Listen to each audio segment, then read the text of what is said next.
En esta ocasión vamos a aprender sobre las citas textuales en la plataforma. Entonces vamos a encontrar en la unidad 1, le agregué más documentos, ejemplos de citas y también teoría literaria de Viñas Piquer que ustedes ya conocen. Entonces vamos a los ejemplos de citas que se validan en IDLWAT. Nosotros sabemos que no somos completamente APA todavía, pero tenemos nuestro formato y de acuerdo a eso vamos a trabajar. Acá tenemos el ejemplo de cita corta, la parte que está en azul y entre comillas. Recordamos también que 4 son los datos que debe contener una citación.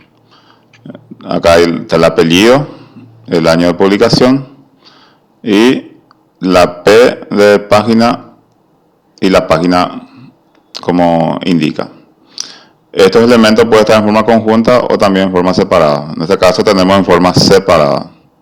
Acá nos dice siguiendo a Kauman,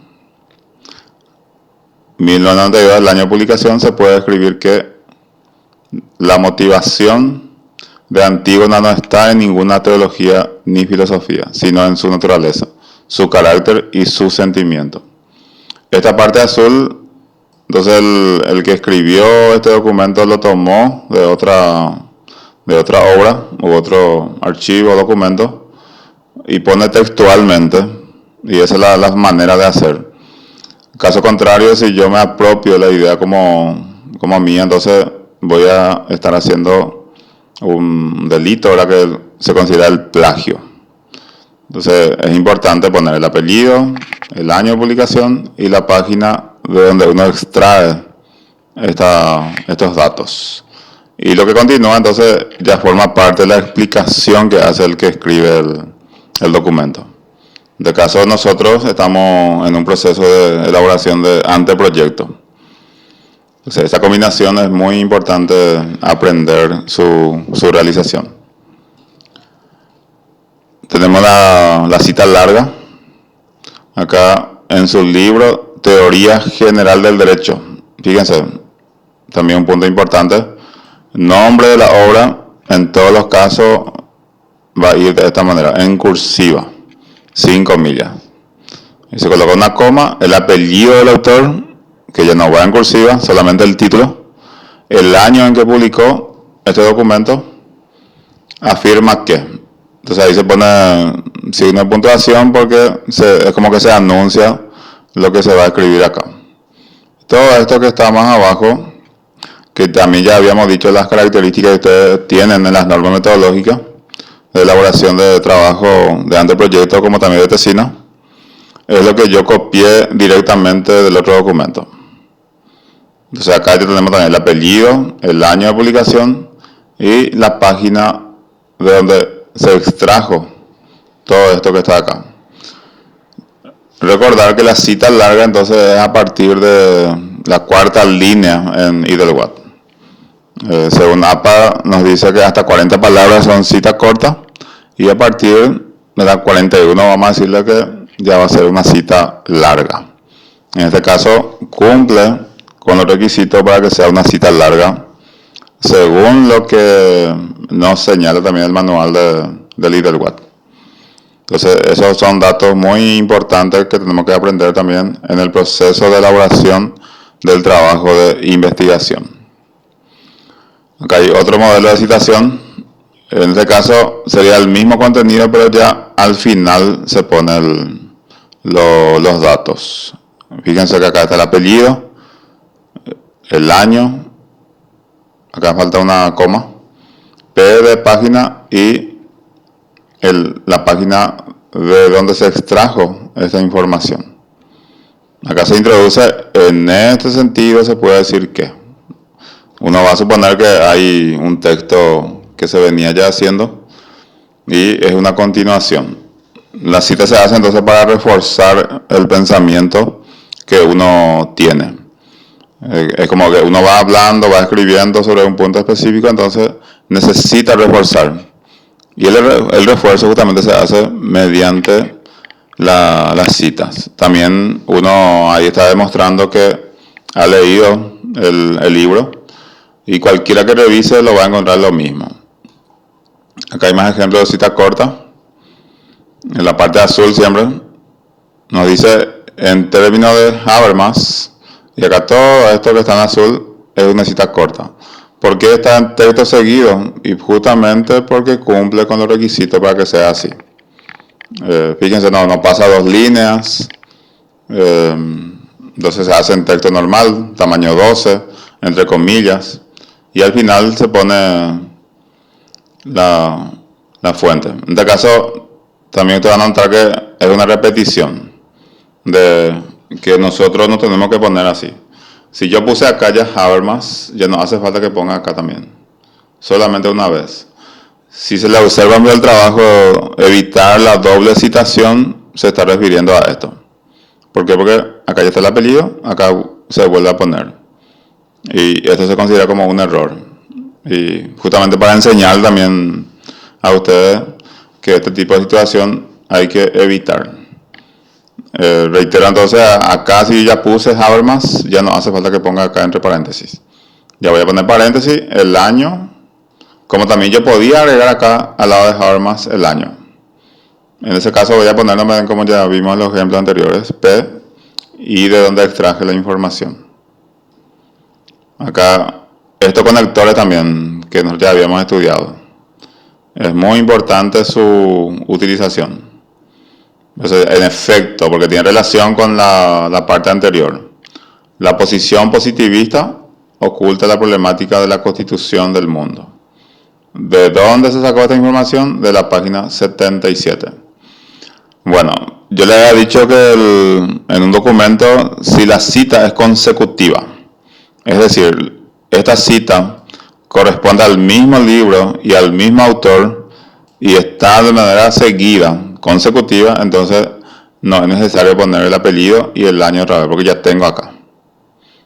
Pero es importante recordar que eso solamente cuando es consecutiva. Cuando no es así, yo tengo que hacer todo de nuevo. Acá continúa entonces hablando del mismo tema y vuelve a poner otra cita.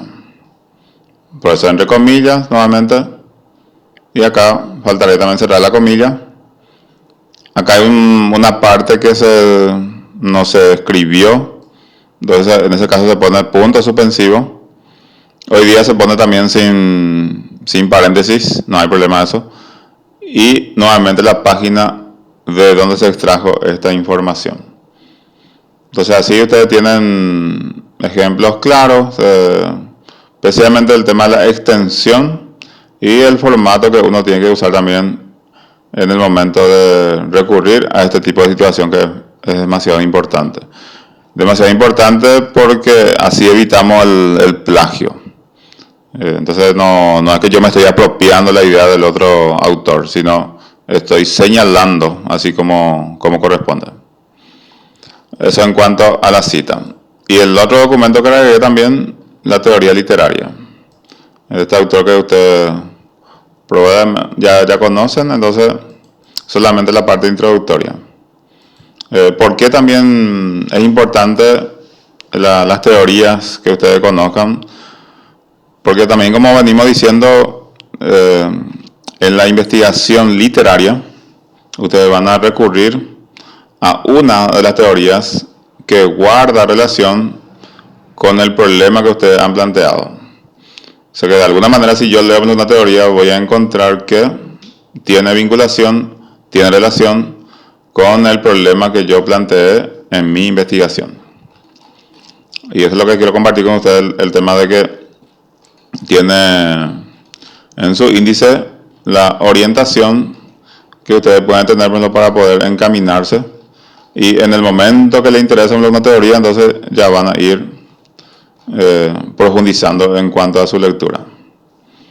Que comienza con la antigüedad clásica, que probablemente ustedes no utilicen a menos que hagan un trabajo así histórico, estilístico. Algunos autores que aparecen con algunas obras también la primera parte de la crítica literaria en la Roma clásica. Después tenemos la Edad Media, un poco histórico en principio, ¿verdad? Humanismo y ciclo clasicista. En realidad también la persona que enseñan literatura le va a servir bastante esto. Tenemos el romanticismo y la tendencia de la crítica literaria en la segunda mitad del siglo XIX. A partir de ahí recién uno va a encontrar datos que quizás le interese. Y en el capítulo 6, la crítica literaria del siglo XX ya, principales métodos. El autor llama método a esto, formalismo ruso, que podía hacerlo, la gente que hace análisis de poesía me lo va a trabajar con formalismo ruso. La crítica al formalismo, que es el estructuralismo checo, cuestión de leer también en qué consiste. Dentro de esto tenemos las estilísticas, por ejemplo.